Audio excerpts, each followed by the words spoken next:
سلامونه او درناوی درنو کتاب لوستونکو په نننی ویډیو کلیپ کې په یو نوی کتاب غږیږو. دا کوم کتاب دی راځي په دې ویډیو کلیپ کې ګورو. سیمه‌ییزه همپالنه د افغانستان په ثبات کې د سیمه‌ییزې همکارۍ نقش یا ریجنل کوآپریشن دی رول اف ریجنل کوآپریشن ان دی سټیبিলিټي اف افغانستان.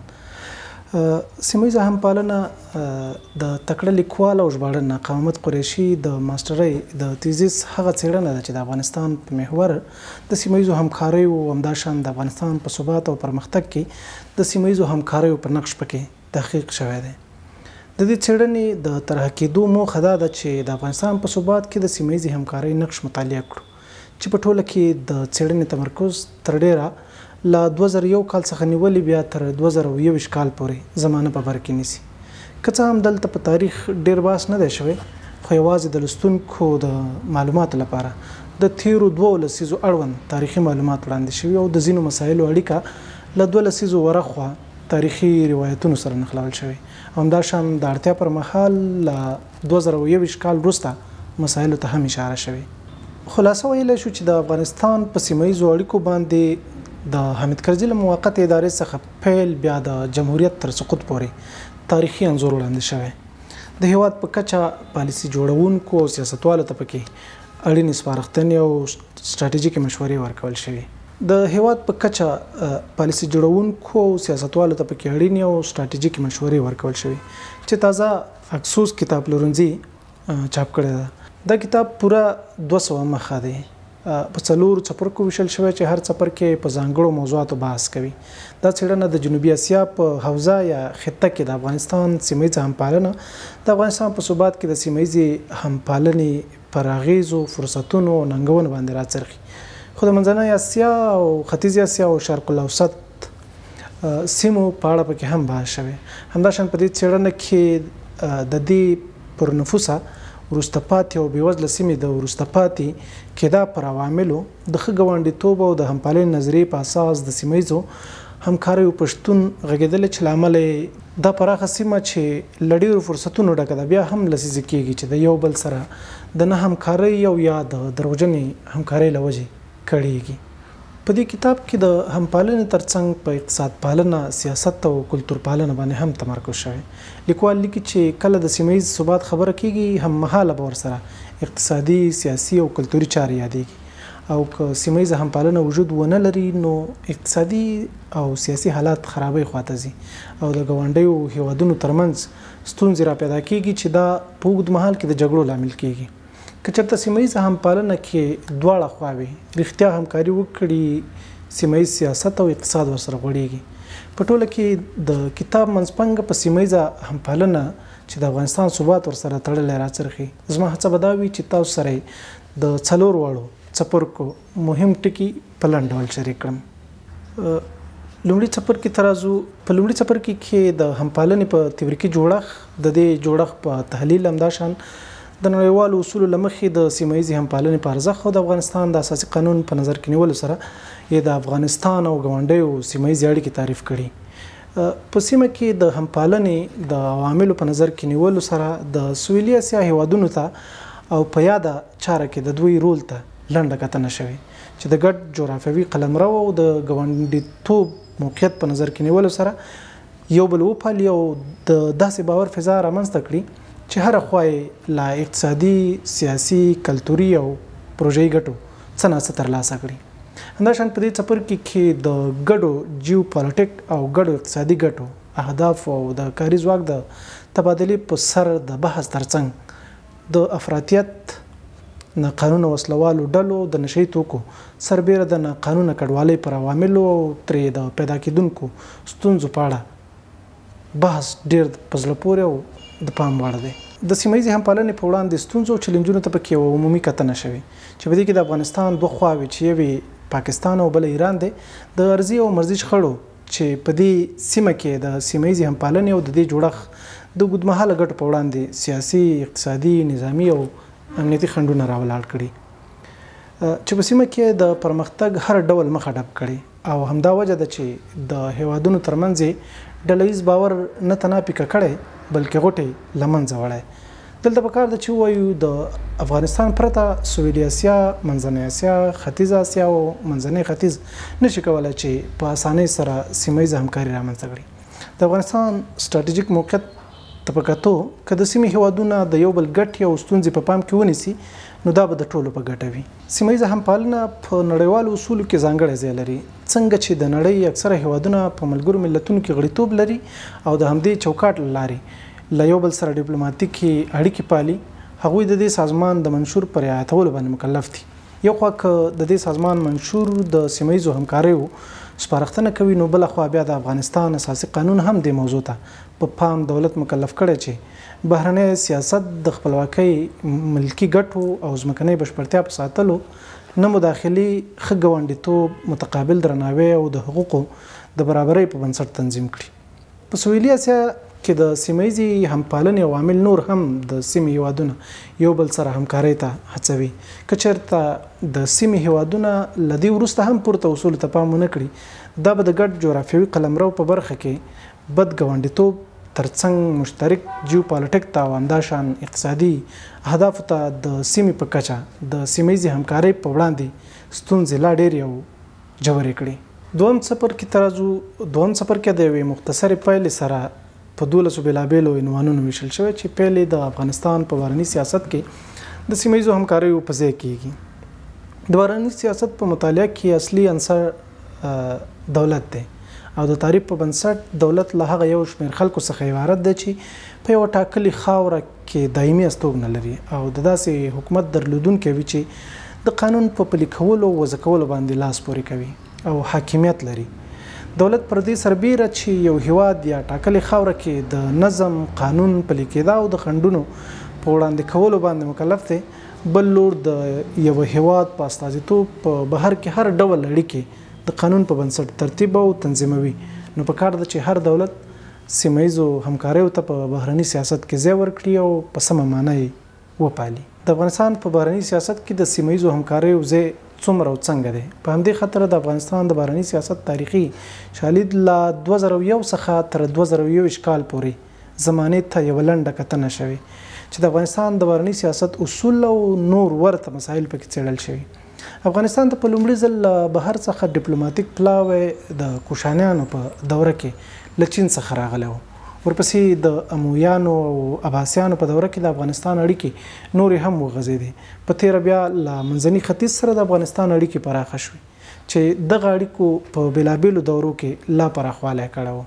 همداشان پکې د افغانستان د خپلواکۍ سلب کېدو ته او د یرغلګرو په وړاندې د خوشحال خان خټک او میرویس خان نیکه په مشرۍ د خپلواکۍ جګړو څخه د یادونې ترڅنګ د احمدشاهي امپراتورۍ یادونه شوی چې وروسته د انګلیس د دسیسو په ترڅ کې د افغانستان امپراتوري ړنګه شوه چې تر ننه انګلستان او روسیه د خپلو فارورډ پالیسیو په سبب داسې مناقراره کړې ده.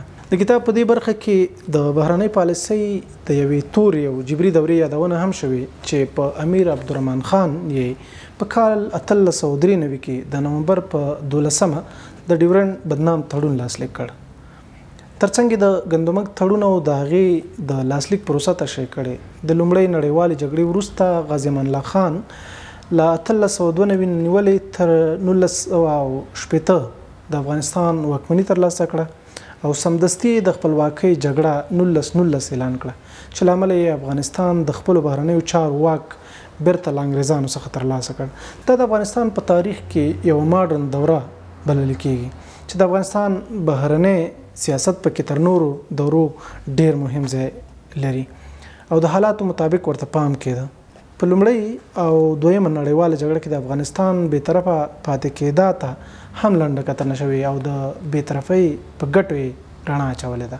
په دویم څپرکي کې بله د پام وړ موضوع له 2001 څخه تر 2021 کال د اګست تر 15مې پورې د افغانستان د بهرني سیاست ده چې په دې کې د طالبانو پخوانی حکومت چې د امریکا په مشرۍ تر ړنګېدو پورې نړیوالو په رسمیت ونه پېژنده. همداشان پکې د حامد کرزي د موقتې دورې نیولې بیا تر رسمي دورې او له هغې راوروسته د نوموړي د بهرني سیاست اړي ته او د امریکا په مشرۍ تر ولسمشرۍ رسېدو او د جورج ډبلیو بش د ادارې له بش پړېدو او د باراک اوباما د واک له پیل 2009 څخه د حامد کرزي اړیکې له امریکا سره خرابېږي.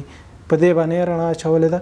همداشان پکې د ولسمشر غني لومړی او دویمې دورې ته کتنه شوې د نوموړي سره د ډاکټر عبدالله جنجالي رول ته اشاره شوې چې په پیل کې د امریکا د بهرنیو چارو وزیر جان کیری په منځګړیتوب د ملي یووالي حکومت رامنځته شو. له دغه ځایه سړی پوهیږي چې د جمهوریت کمپله نوره په ورټولېدو وه. په دغه دوره کې که بهرني سیاست ته ډیر پام کېده خو په حکومت کې فساد اوج ته رسېدلی و چې په کور دننه هر حکومتي سیستم تر سختو نیوکو لاندې و. د ملي یووالي حکومت په دوره کې بهرني سیاست ته ډیر پام کېده. ولسمشر غني د خپل بهرني سیاست په لومړۍ کړۍ کې د ګاونډیو هیوادونو په ځانګړې توګه پاکستان ته ځای ورکړی و. په ظاهره دا کار داسې برېښي چې هغه غوښتل پاکستان ته ځان نږدې کړي، اړیکې ورسره ورغوي او د افغانستان د ثبات لپاره کار ترې واخلي.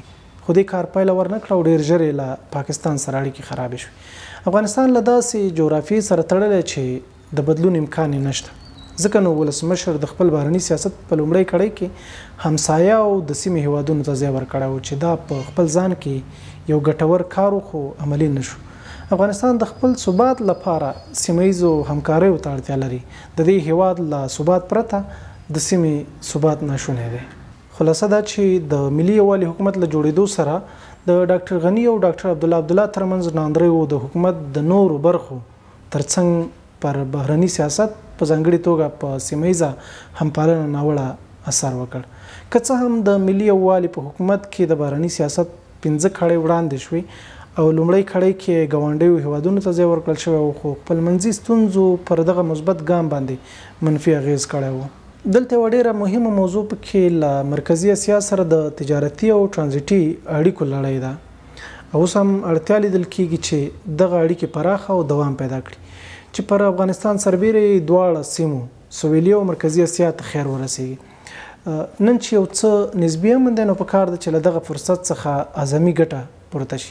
پخوا به د سوداګرۍ ټوله تکیه پر پاکستان باندې وه. اوس افغانستان د لاجوردو لارې پر مټ له منځنۍ اسیا او اروپا سره نښلول شوی او د چابهار بندر له لارې له هند سره هم نښلول شوی. څنګه چې باید سیاست پر بې پرې او پر ملي محوره ګټو ولاړ وي، همدغسې باید د سیمهیزې همپالنې په بنسټ تجارت، ټرانزیټ او نور اړوند مسایل هم په تدبیر سره پر مخ یوړل شي. یو خوا که په دې څپرکي کې د افغانستان د بهرني سیاست پر اصولو باندې لږ بحث شوی، نو ترڅنګ د افغانستان د بهرني سیاست د اصولو مسوده چې امنیت شورا ته لیږل شوي او د هغې 15 تر ټولو مهم اصول دلته راخیستل شوي او بحث شوي دي. یوه بله مهمه موضوع پکې د افغانستان په بهرني سیاست کې ستونزې او ننګونې دي.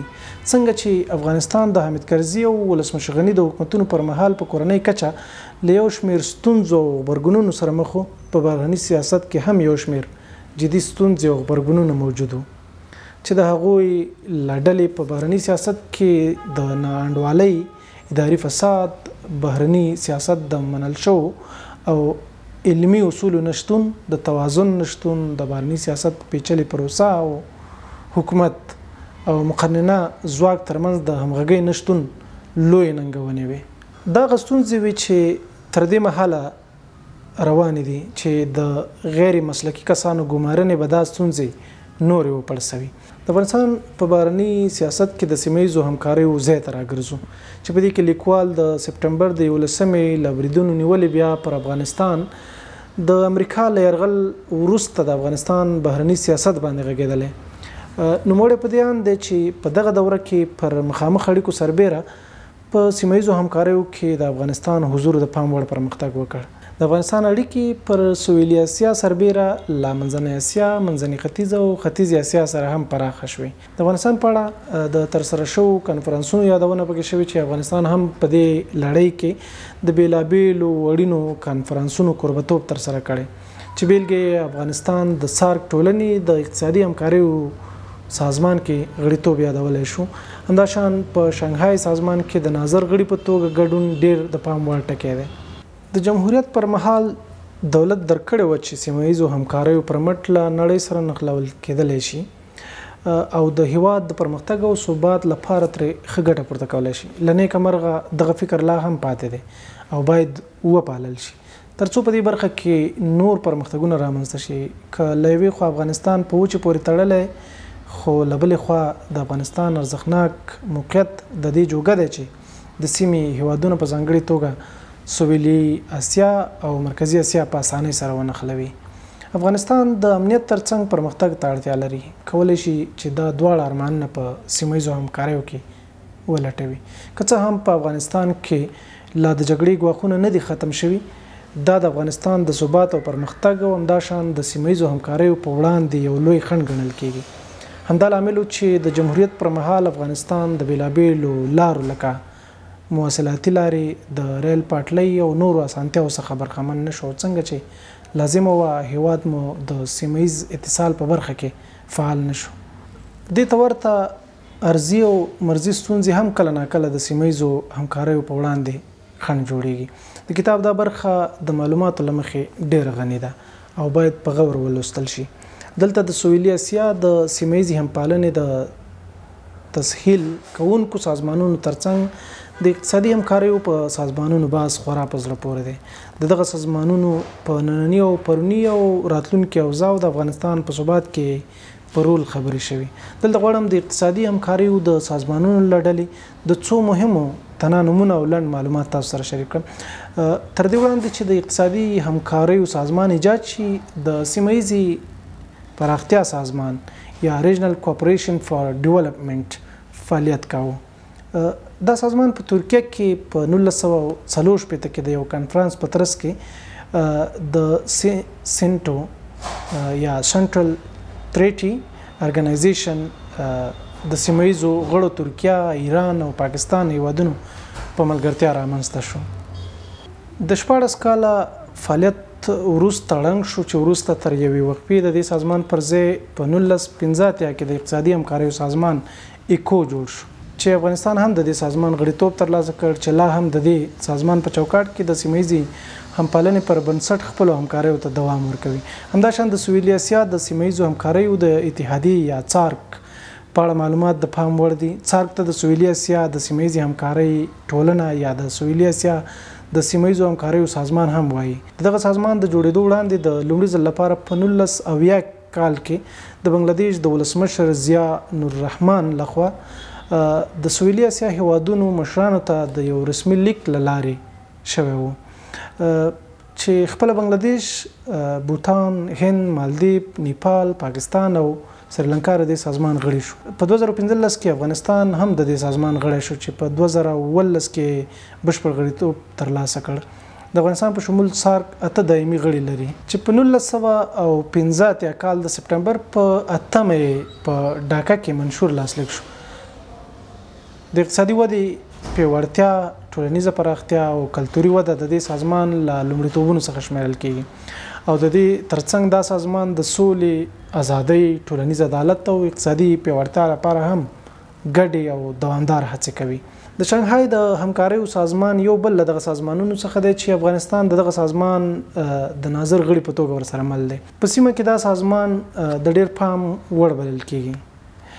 دا سازمان د پولي د ستونزو په اړه د سیمې د هیوادونو د خبرو په پایله کې په 2001 کال کې رامنځته شو. دا سازمان د امنیتي، اقتصادي او کلتوري همکاریو په برخه کې فعالیت کوي. د مرکزی اسیا د سیمه ییزو اقتصادي همکاریو پروګرام د دې کتاب یو بل مهمه موضوع ده چې لیکوال لنډو ټکو کې راټوله کړې ده. د مرکزی اسیا د سیمه ییزو اقتصادي همکاریو پروګرام کاریک په 1980 کې د اسیا د پرمختیایي بانک په همکارۍ د مرکزی اسیا د هیوادونو ترمنځ د اقتصادي همکاریو په موخه رامنځته شو. د افغانستان په شمول دې پروګرام کې 11 هیوادونه ګډون لري. له 2011 کال را په دې خوا یې پرله پسې ناستې کړي. د مرکزی اسیا د سیمه ییزو اقتصادي همکاریو پروګرام کاریک په څیر اړین فرصتونه تر بل هر چا د افغانستان لپاره ډیر اړین دي، ځکه چې افغانستان په یوازې ځان له خپل ارزښتناک موقعیت څخه ګټه نشي پورته کولی. ځکه نو دا ډول پروګرامونه له یوې خوا د افغانستان د موقعیت او نقش ارزښت لوړوي، نو بلې خوا د افغانستان پرمختګ او ثبات ته هم د اقتصادي ودې او نښلونې پر بنسټ ګټه رسوي. دریم څپرکي د افغانستان لپاره د سوداګرۍ، ترانسپورټ، ترانزیت او نښلونې په ګټو راڅرخي چې په سیمه ییزه کچه د بیلابیلو هیوادونو سوداګریزه راشه درشه کې هر هیواد هڅه کوي چې د خپل ملي ګټو د خوندیتوب او پراختیا لپاره سوداګریزي چارې وپالي. که چېرته دغه چارې په هر اړخیزه توګه وپالل شي نو سیمه ییز ثبات او پرمختګ ته به لار پرانیزي او دا به د سیمې د ټولو هیوادونو په ګټه وي. د انسانانو په منځ کې له همکارۍ او راکړې ورکړې پرته ژوند کول ناشوني دي. دلته بحث د ښې اقتصادي ډیپلوماسۍ په شتون کې د سوداګرۍ دی چې څنګه کولی شي افغانستان په سیمه ییزه سوداګرۍ کې فعال پاتې شي. نو پکار ده چې باید له ټولو سیمو په ځانګړې توګه له سویلي اسیا سره اقتصادي ډیپلوماسۍ ته تر ډیره ترجیح ورکړي. په یوه سیمه کې د هیوادونو ترمنځ اقتصادي همکارۍ کولی شي چې اقتصادي وده زیاته او د قیمتونو په ټیټولو کې مرسته وکړي چې په ترڅ کې د تولید پروسه هم پیاوړې کیږي. همداشان په دې څپرکي کې تر ټولو مهمه برخه د سیمې د بیلابیلو هیوادونو ترمنځ د مخامخ او یا په نامخامخ ډول د اتصال رامنځته کولو ده. که وګورو نو اسیایي هیوادونه قرار د اسیا په کچه د همپالنې لور ته روان دي او په دې برخه کې افغانستان یو نیکمرغه هیواد ګڼل کیږي ځکه چې پر سویلي اسیا سربیره په منځني ختیځي او منځنۍ اسیا او بیا له هغې ځایه له اروپا سره سوداګري کولی شي او د دې سیمو د سوداګریز ترانزیت لپاره هم د یوې نښلونکې لارې نقش لوبولی شي. په دې څپرکي کې یوه بله مهمه موضوع د سمندري لارو یا بندرونو ده او دغه برخې ته پام او پکې یو بل سره همکاري به د سیمې هیوادونه داسې سره ونښلوي چې د ټولو اقتصادي او سیاسي ګټې به ورسره خوندي شي. مثلا د ګوادر او چابهار بندر ترڅنګ د لاجوردو او ریخمو تاریخي لارې ډېر د پام وړ او د اقتصادي ګټو د ترلاسه کولو لپاره ډېرې د ارزښت وړ دي. د سیمه ییز اتصال په برخه کې د لاجوردو لار یوه ډېره مهمه موضوع ده چې لیکوال ورته ډېر پام کړی. دا لاره سویلي اسیا له اروپا سره نښلوي. د جمهوریت پر مهال د ملي یووالي حکومت په دوره کې سوداګري د ترانزیت او د لارو بدیل د لاسته راوړنو په توګه یادېږي. دغه لار په 2013 کال کې د ډسمبر په میاشت کې پرانستل شوه. په دې برخه کې لیکوال د لاجوردو لار او د لاجورد لار پیژندنې ترڅنګ د افغانستان او سیمې لپاره د دغې لارې پر اهمیت غبرګونونو او راتلونکو فرصتونو باندې غږېدلی دی. همداشان د ورېښمو تاریخي لاره له افغانستان سره د چین د ملګرتیا په فرصتونو باندې پکې هم تمرکز شوی چې دا یوه ډېره ارزښتناکه موضوع ده. د ورېښمو لار یوه تاریخي لار ده چې ارزښت یې تر نن ورځې پورې په خپل ځای دی. د دې لارې د اوږدمهاله پروژې په پلي کېدلو کې افغانستان اړین رول لري. له افغانستان پرته د ورېښمو لارې پروژه هیڅکله نشي پلي کېدی او دغه لار په نړیواله کچه د لویو نښلونکو لارو څخه شمیرل کېږي چې چین د افغانستان له لارې له لویدیځې اسیا، افریقا او بیا له اروپا سره نښلوي. دلته افغانستان د ارزښت ټکی دی. همدا وجه ده چې چینایان په دې فکر کې دي چې د ورېښمو لار اوږدمهاله او ستراتیژیکه پروژه د یوې نوې لارې په توګه بریالی شي. په دریم څپرکي کې بله مهمه موضوع د انرژۍ په سیمه ییزو پروژو کې د افغانستان په نقش راڅرخي او دا ډېره د پام وړ ده. افغانستان د څلورو شاوخوا پرتو ټولو سیمو د نښلونې او ترانزیت خورا ښه فرصتونه په لاس کې لري. دا هیواد کولی شي چې د خپل ارزښتناک موقعیت په مرسته د انرژۍ له اړخه غني منځنۍ اسیا د انرژۍ له کمښت سره مخ سویلي اسیا سره ونښلوي. د انرژۍ په سیمه ییزو پروژو کې د افغانستان د نقش او اهمیت ټکی خورا واضح دی. خو لکه څنګه چې مو مخکې یادونه وکړه هغه دا چې په سیاسي او اقتصادي برخه کې باید فعاله اداره ولرو چې دغه دواړه خواوې ښه ډیل کړي. د انرژۍ د سیمه ییزو پروژو څخه ټاپي، ټوټاپ او کاسا زر پروژې تر کار لاندې دي. دا مهال د شته امنیت څخه په ګټنې د پلي کېدو ښه فرصتونه مساعد شوي. دلته لیکوال د ټاپي په پلي کېدا په اقتصادي او سیاسي ګټو سربیره په سیمه ییزه همپالنه کې په رول غږېدلی چې دا به سیمه ییز هیوادونه یو بل سره وتړي او د دوی ګټې به خوندي کړي چې دا کار د سیمه ییز ثبات دپاره ډېر مهم دی. لیکوال همداشان د ټوټاپ پروژې د ترسروي ترڅنګ دغه پروژې پر اقتصادي سیاسي او سیمایي اهمیت غږیدل چې د انرژي د لیک په بدل کې دوه بېلابېلې سیمې یا هیوادونه سره تړي. دریم څپرکي کې بل د پام وړ موضوع د کاسا زر پروژې ده چې دا د انرژي د انتقال د اوږدمهاله پروژو څخه ګڼل کیږي او په لیکدا سره افغانستان په سیمایي سیاست او همپالنه کې مهم نقش ترلاسه کولی او لوبولی شي. د برېښنا د دې ارزښتناکې پروژې اوږدوالی به له قرغیزستان تر تاجکستان پورې 422 کیلومتره او له تاجکستان څخه تر افغانستان او بیا پاکستان پورې 250 کیلومتره وي. د دې پروژې په مټ پر اقتصادي ګټو سربیره د 4 هیوادونو قرغیزستان، تاجکستان، افغانستان او پاکستان ترمنځ د همکاریو لړۍ پراخوي. همداشان د اوبو د سرچینو د کنټرول او همکارۍ موضوع چې تر بل هر وخت لوی اقتصادي ارزښت لري دلته بحث شوی دا او د اقتصادي نقطه نظر له مخې د اوبو ارزښت او په سیمایي همپالنه کې پر رول د افغانستان د سیندیزو حوزو ترڅنګ د پخوانیو او اوسنیو حکومتونو له لوري د اوبو د بېلابېلو تړونونو او د ګاونډیو هیوادونو سره د اوبو په سر د شخړو یادونه کړې ده. د دریمې برخې په پای کې د روغتیايي سیستم ترڅنګ د پوهنې آی ټي او سیاحتي برخه او په سیمایي همپالنه کې په ونډې بحث کړی چې دا برخې د پورته یادو شو برخو په شان د پام وړ او مهمه برخه ګڼلی شو او باید په سیمایي کچه ورته کار وشي. ټوله سیمه د یو بل په همکارۍ د پرمختګ په خوا مزل کولی شي. څلورم څپرکي ته راځو. د دې کتاب څلورم څپرکي د افغانستان د ثبات لپاره د سیمایي سیاسي او امنیتي همکاریو او دغه همکاریو په ګټو پیل کیږي چې د کتاب ټول ارزښت همدې برخې ته راټولیږي. لیکوال په دې برخه کې لیکي که په افغانستان کې تلپاتې ټیکاو ټینګ شي په دې کار سره نه یوازې افغانستان او افغانان ګټه کوي بلکې سیمې ته هم ګټه رسیږي. د سیمې د ثبات او پرمختګ اوږدمهاله پروګرامونو او پروژو د تطبیق لپاره ښه فرصتونه ایجادولی شي. یو خوا که د هیواد له دوامداره ثبات سره د جګړې کمبله ټولیږي نو بل خو بیا هیڅ چاته دا فرصت په لاس نه ورځي چې دا خاوره د خپلو شومو موخو لپاره وکاروي. ځکه نو د افغانستان په شاوخوا کې پرتو سیمو لپاره د نورو ښېګڼو ترڅنګ د افغانستان د تلپاتې ثبات یوه ګټه دا هم ده چې د چین او روسیې په شمول د نورو ډیرو هیوادونو اندېښنې به ختمې شي. ارضي او مرضي شخړې به له سیاسي انګیزې راووځي، حقوقي اړخ به خپل کړي چې په دې سره حل لارې موندل کېږي.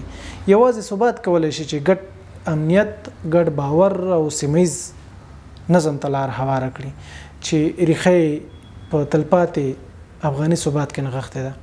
په نننۍ نړۍ کې کله چې د ثبات او پرمختګ خبره کېږي هر هیواد اړ دی چې د خپلو ارزښتونو په رڼا کې نړیوالو تعاملاتو ته ورګډ شي او د ګټو پر محور د خپل هیواد د ملي ګټو، ملي امنیت او ثبات لپاره کار وکړي. له نړیوالو ادارو سره په کار کولو کې د افغانستان د پرمختګ ترڅنګ د سولې او ثبات مسله تر بل هر څه ډېره اړینه ده. نه افغانستان په یوازې ځان ثبات ته رسېدلی شي او نه هم له ثبات پرته دا هیواد پرمختګ کولی شي.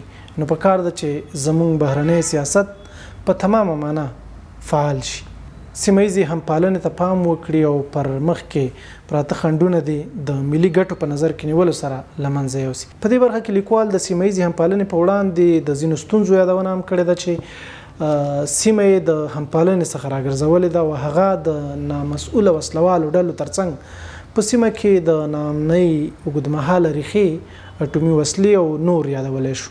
لیکوال لیکي چې سیمه باید په ګډه د نامسؤله وسلوالو د ناامنۍ د اوږدمهاله عواملو د بېلابېلو اټومي وسلو په اړوند یو ټول منلې هوکړه سره وکړي او دغه ستونزې ته په شریکه د پای ټکی کېږي چې په پایله کې سیمایي همپالنې ته لاره هوارېږي. که چېرته دغه برخه له پامه غورځول کېږي او د دغه ستونزو له مخې د یو بل په وړاندې سیاسي او امنیتي پالیسۍ مخته وړي نو بیا سیمایي همپالنه رامنځته کول د امکانه لرې ده. همداشان لیکوال په دې برخه کې د افغانستان د سولې بهیر چې په پیله کې جمهوریت ړنګ شتم کېږي او دغه بهیر په ترسره شوې پروسه ستونزو بېلابېلو خواو ترڅنګ د افغانستان په اوږدمهاله ټیکاو، ګډ امنیت، ګډ باور او سیمایي نظم باندې غږېدلی او دا ټولې د یو بل سره تړلي او زیاتوي اړتیا ده چې د سویلي اسیا د نامنۍ لپاره ټول سیاسي واحدونه په ګډه کار وکړي. د څلورم څپرکي په پای کې لیکوال د څلورم څپرکي د ځانګړي پایلې ترڅنګ یوه عمومي پایله وړاندې کړې او له هغې وروسته د خپلې څېړنې په ترڅ کې د موندنو په تړاو 15 بېلابېل وړاندیزونه شریک کړي چې د لوستو پر مهال لوستونکي د سیمه ییزې همپالنې په رامنځته کولو ورزښت پوهیږي. په پای کې تاسو ټولو ته که تاسو محصلین یاست یا استادان سټراټیجي جوړونکي یاست یا سټراټیجي پلي کوونکي، که تاسو کې څوک د حکومت د امنیتي برخې کارکوونکي یاست یا د سیاسي او اقتصادي برخې، دغه کوچني کتاب او څېړنې د لوستو سپارښتنه کوم. حتماً یې ولولئ. تر بیا ښې چارې.